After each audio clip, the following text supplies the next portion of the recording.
Oh man, I really gotta start drinking more coffee. These things, these videos take a lot of work. Alright, my name is Levi Smith. I draw and tattoo for a living, and for today's Drawing in the Dark, I'm going to be talking about more world building and drawing this frog, man. So world building is a thing that I particularly love. Not only because it is a form of constructive disassociation, but it can be a fun creative exercise, especially when you are just really working to delve into it. Maybe you're trying to develop a story or some kind of gaming adventure, building your own world for whatever reason. It can be a really, really fun and all-consuming kind of process.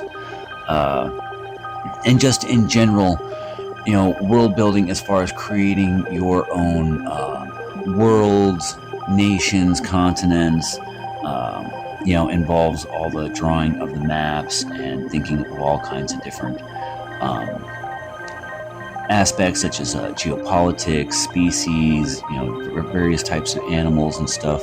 You can keep it really grounded and realistic, or you can really just blow it out of the water and go nuts with all of the crazy kind of nonsensical ideas that you want to add into it and stuff. You can really just get into it as far as you like and develop it all out. One of the best tips that I have, though, for world building is starting as general as possible and then working your way towards the specifics. You don't necessarily want to start with a particular town or region or cultural plot lines or anything like that.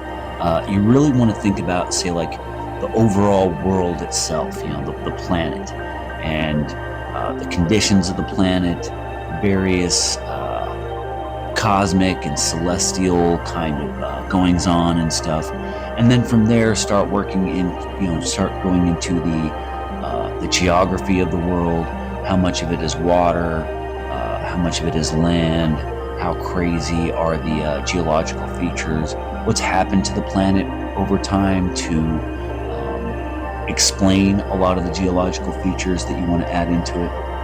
And then from there you can start worrying about the history of, like, say, like the dominant intelligent species, or maybe you have multiple intelligent species that are all kind of like working towards some kind of dominance or hegemony or whatever. Say if you've got like elves and dwarves and goblins and humans all in your world, or you've got some like cyberpunk futuristic kind of situation and stuff where you've got cybernetic goblins and cybernetic elves and cybernetic dwarves.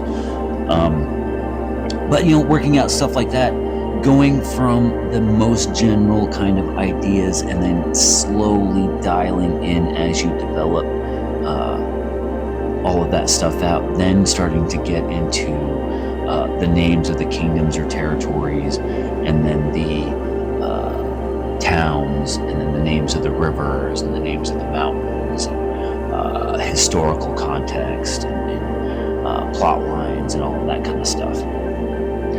One of the things that, before that process, one of my favorite ways of going about all of that is something that I've come to call like nonlinear or non sequitur brainstorming, which is it was kind of developed with a bunch of old buddies of mine and I when we were working on comics back in the day. And we would basically sit around with these brainstorming sessions, and a big part of it, I mean, for one thing, it was hilarious and fun, was to really kind of just throw out weird ideas, the weirdest ideas, the stupidest ideas, even a little bit of like hazing and shit talking each other in this process, making fun of each other's ideas and stuff. And I suppose you would have to have a certain amount of creative security to be able to do this. So if you're like creatively insecure, or your ideas are always like super precious to you and stuff, And it's a little bit harder to do this kind of brainstorming because usually not only does a lot of your stuff get shut down, but it gets shit on and then warped into something that's absolutely absurd. But in that process, you can really find some fascinating and intriguing kind of combinations and aspects that really, just tickle the brain and then end up being something that feels more original than you would have, come up with on your own, or even if you would have followed, say, a more rigid kind of brainstorming process. A whole yes and kind of concept is awesome and healthy, and there is a risk in like a non sequitur brainstorming and stuff for things to get like a little toxic or a little bullying-ish.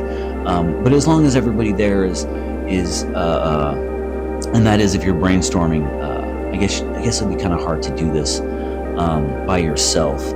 I've been doing it for so long that I often kind of do it by myself, just by imagining what some of my other buddies would say in response to ideas that I'd come up with. So maybe there's a way that you can work out doing this on your own, maybe writing out brainstorming ideas and stuff, setting it aside, coming back later, and then just trying to pick it apart, or trying to ask like trollish kind of questions against your initial brainstorming ideas, because then that will reveal holes, that'll reveal, say, unfortunate associations and stuff that may lead other people, like your audience or the general public and stuff, to come to various solutions and stuff that you may not have just thought about on the surface, that could easily sabotage a lot of your ideas. That is one of the great things about, say, brainstorming with a group of people, where a lot of that stuff can get pointed out very quickly, and you can get kind of like a generalized kind of honest response to some ideas, where if you're just working in your little secret garden kind of situation by yourself, then there's some things that you can come up with that in your mind, especially like in an earnest and genuine kind of expression or exploration, you don't see some of the connotations that other people might see in whatever it is that you're coming up with. A brainstorming process that is self-challenging, I think, is going to be something that's going to be a lot more productive, move things forward, and you're going to end up with a lot of really interesting combinations that you may not have just come up with in more direct kind of methods for your idea generation. And so in that, we've got here, my frog guy, and I wanted to kind of develop out an idea for like this guy and where he exists. Kind of like in the previous video where I was working on the Crabman and I was talking about some world building and stuff, and trying to at least asking questions about where he fit, where he came from, what kind of world would make sense for this guy writing this crab and stuff, and whatever occupation he has and stuff. But here I actually wanted to do that work and play around a little bit with answering some of those questions, and doing that here for this frog guy I think would work out really well. So I imagine, this guy, so he lives on an alien planet, and as far as like naming stuff, like say like naming a planet, naming the character, naming the species that he is, or naming his kingdom and his culture and all this other stuff, just do basic names at first. I mean, you could just call this guy Joe for a good part of your development process, and then realize, halfway through or 3/4 of the way through, like, oh no, actually his name would be way cooler if it was Zandu, and that connects to cultural conventions and other aspects of stuff that you've developed and everything that maybe didn't exist, you hadn't come up with yet when you first came up with Joe. And then you realize later on and stuff, actually, no, it would work out way better if his name was Xandu. But don't let trying to figure out the perfect name for your character or your planet or your kingdom or anything like that get in the way of you developing that planet or kingdom or character.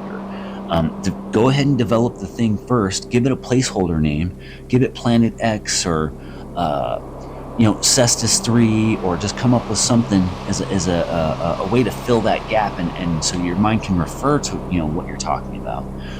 But then worry about like the actual final name later. I mean, it can change at any point through the process, basically up until publication. So as far as naming goes, don't let that become such a massive hurdle, which I've seen time and time again over decades of doing creative work, that what to actually name, like trying to find that perfect name right at the outset when you don't even really kind of like know the characteristics about the thing enough to even come up with the perfect name, especially if you haven't developed that stuff. Sometimes you land on the perfect name right away, and that's awesome. But for the most part, we can just go with Joe for right now with this guy. As we, do this kind of like top-down design concept where we're working from a general to specific path to figure out who he is and where he's from and all of this stuff. So the planet, I was thinking, call it Arav 4, ARAV 4. Kind of like in the Star Trek kind of convention of giving a number to the planet, and then the actual name, in this case Arav, is going to actually be the name of the star. So the star's name is Arav, and this is Arav 4. This is the fourth planet from the star. And then from there you can come up with another name, we would be Sol 3. We're the third planet from the sun. The name of the sun is Sol. You could use Earth, Terra. There's probably a few other names from other languages for the planet and stuff. Those are the two I really know. And so kind of like using that kind of convention for naming this stuff it just helps to have like a little system to work with, whatever your system ends up being. And so I was thinking that, okay, with this frog guy, he's living on this planet. I figured the planet would be like 85% water coverage. That would make it kind of interesting. A little bit less land above the water, above the sea level than we normally experience. And then having it basically so that this planet is dominated by mostly amphibian kind of creatures. Maybe even this is the same world that the crab man from the last video actually was. And I was thinking, okay, so there's going to be like 5 major territories, kingdoms, whatever, on this world. And then, Frogman here is from this group called the Fruit, right? I mean, let's just take FR from Frog, throw in another little letter here. I want it to be kind of short. I'm just going to go with Fru right now, FRU, and or you could do FROO. I mean, whatever. But that's where that's his people. That's if you asked him, what he is, that's what he would tell you basically. And I'm thinking that his status is like he's a lower class kind of farmer guy that basically turns into a revolutionary. The territory that he lives in, territory C of the 5 territories, is having like a civil rising, a civil war, like an internal uprising, and this is where he is kind of like forced or conscripted. Maybe the conflict has just come into his region and stuff, and if it wasn't for that, he wouldn't be getting involved. But now it's at his front door, and now he's got to basically defend, his livelihood and his family and stuff. And so he's going to be coming in and joining the uprising. One of the things, though, about Joe here is that he's got a robotic arm. He's got a little cyber arm. And so with that,